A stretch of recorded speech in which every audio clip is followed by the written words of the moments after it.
Hai semua, selamat datang di channel Baca Saham. Pada video ini, kita akan bahas satu topik dengan judul saham kecil ini tawarkan diskon besar, turun 58%, dividen yield 4-5%, laba naik 200%, dan memiliki PBV 0,8 kali. Untuk itu, simak video ini sampai habis ya, agar mendapat pemahaman yang utuh. Mimin mau bahas saham kecil yang punya banyak kelebihan dan harganya sudah turun 58% dalam 3 tahun terakhir. Laba perusahaan naik 200% dibandingkan tahun sebelumnya dengan PBV yang hanya 0,8 kali. Mereka juga menawarkan dividen yang menarik dengan yield 4-5% setahun. Saham ini bisa dibeli dengan harga 50 ribuan karena punya harga saham Rp500 per lembar. Pertanyaannya, apakah saham ini layak dibeli atau malah harus dihindari? Nah, karena laporan terbarunya sudah terbit, Mimin mau bahas kinerja triwulan 2 2022 saham ini. Tentu saja akan ada kesimpulan di akhir video dari aspek yang dibahas. Untuk itu, nonton sampai selesai ya. Seperti biasa, pembahasan ini bersifat edukasi dan bukan rekomendasi. Kamu bisa saja rugi jika beli saham ini. Untuk itu, selalu berhati-hati sebelum membeli saham. Disclaimer on ya. Pertama, aset. IPCC punya aset 2.005 miliar di tahun 2022. Sedangkan di tahun 2021 asetnya berjumlah 1.962 miliar. Artinya aset IPCC naik 2,19% dalam 1 tahun. Sekarang mari kita bahas lebih detail. Dari total aset 2.005 miliar, perusahaan punya kas dan setara kas 834 miliar. Artinya 41,60% aset perusahaan berada dalam bentuk ini. Jika dibanding tahun sebelumnya, pos ini naik 8,59%. Selain kas dan setara kas, ada juga aset hak guna. Dari total aset 2.005 miliar, perusahaan punya aset hak guna 682 miliar. Komponen ini punya porsi kedua terbesar di dalam aset IPCC. Jika dibanding tahun sebelumnya, pos ini turun 5,01%. Kedua, liabilitas. IPCC punya liabilitas 895 miliar sampai triwulan 2 2022. Sedangkan di tahun 2021, liabilitasnya berjumlah 897 miliar. Artinya hutang IPCC turun 0,22% dalam 1 tahun. Nah, dari total liabilitas 895 miliar, perusahaan punya hak sewa guna 755 miliar. Artinya 84,36% hutang IPCC berada dalam bentuk ini. Jika dibanding tahun sebelumnya, pos ini naik 3,99%.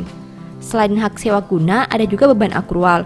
Dari total liabilitas 895, perusahaan punya beban akrual 82 miliar. Komponen ini punya porsi kedua terbesar di dalam liabilitas IPCC. Jika dibanding tahun sebelumnya, pos ini naik 78,26%. Ketiga, ekuitas. IPCC punya ekuitas 1.110 miliar sampai triwulan 2 2022. Jika dibanding tahun sebelumnya dengan angka 1.064 miliar, berarti ekuitas perusahaan ini naik 4,32%. Dari total ekuitas 1.110 miliar, perusahaan punya saldo laba belum digunakan sebanyak 175 miliar. Artinya 15,77% ekuitas IPCC berada dalam bentuk ini. Jika dibanding tahun sebelumnya, pos ini naik 35,66%. Keempat, pendapatan. IPCC punya pendapatan 302 miliar sampai triwulan 2 2022. Sedangkan di tahun 2021 pendapatannya berjumlah 233 miliar. Berarti pendapatan perusahaan naik 29,61% dalam 1 tahun terakhir. Kelima, biaya pokok. IPCC punya biaya pokok penjualan sebanyak 173 miliar. Sedangkan di tahun 2021 biayanya berjumlah 151 miliar. Berarti biaya pokok naik 14,57% dalam 1 tahun terakhir. Keenam, laba. IPCC mampu menghasilkan laba sebanyak 45,41 miliar. Jika dibanding tahun sebelumnya di angka 14,83 miliar, berarti laba perusahaan ini naik 206,20% dalam 1 tahun terakhir. Ketujuh, rasio keuangan. IPCC punya ROE 8,10% dengan NPM 15%. Sedangkan untuk sisi resiko, saham ini punya DIR 80,60%. Rasio keuangan perusahaan ini bisa dikatakan biasa saja, tidak jelek, tapi juga tidak spektakuler. Meski begitu, harus diingat bahwa rasio profitabilitas terdongkrak karena ada kenaikan laba yang mencapai 200%. Selain itu, perusahaan juga masih mempunyai utang yang wajar, di mana total utangnya lebih rendah dari total modalnya. Kedelapan, valuasi. Saham ini punya PER 9,8 kali dan PBV 0,8 kali.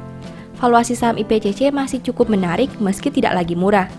Dengan PBV 0,8 kali berarti harga di pasar jauh lebih rendah dari modal per lembarnya. Perusahaan ini punya modal 610, tapi hanya dijual dengan harga 494.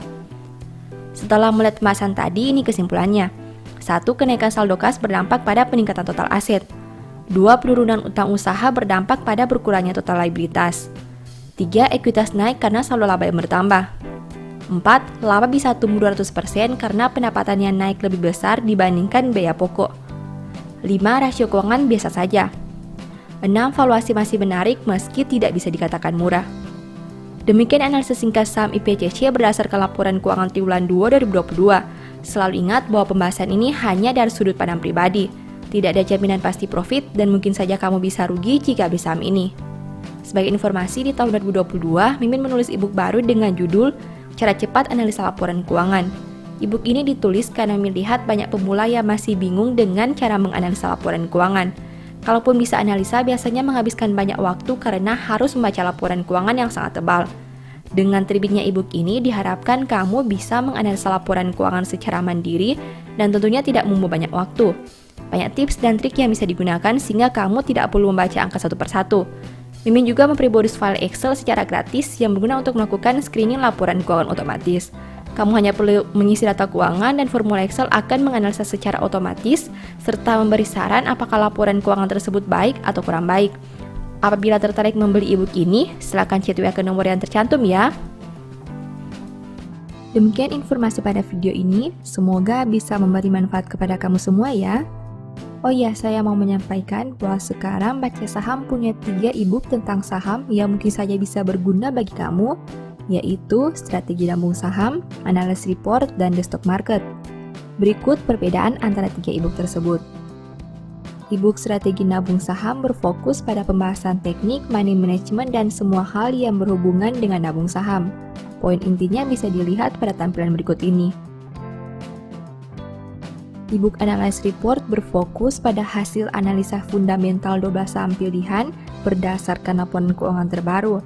Poin intinya bisa dilihat pada tampilan berikut ini. Ebook The Stock Market berfokus pada panduan bagaimana menganalisa fundamental suatu perusahaan dan money management yang baik. Poin intinya bisa dilihat pada tampilan berikut ini. Apabila kamu tertarik membeli salah satu dari 3 ebook tadi, silakan chat WA ke nomor yang tertera di layar ya. Ingat, hati-hati terhadap semua jenis penipuan yang mengatasnamakan baca saham. Baca Saham tidak pernah mengelola dana ataupun melakukan penjualan produk di luar Instagram, YouTube, dan Telegram resmi Baca Saham. Sebagai penutup, saya mau mengutip satu statement yang semoga bisa menjadi semangat bagi teman-teman. Hati orang bijak menjadikan mulutnya berakal budi dan menjadikan bibirnya lebih dapat meyakinkan. Thank you.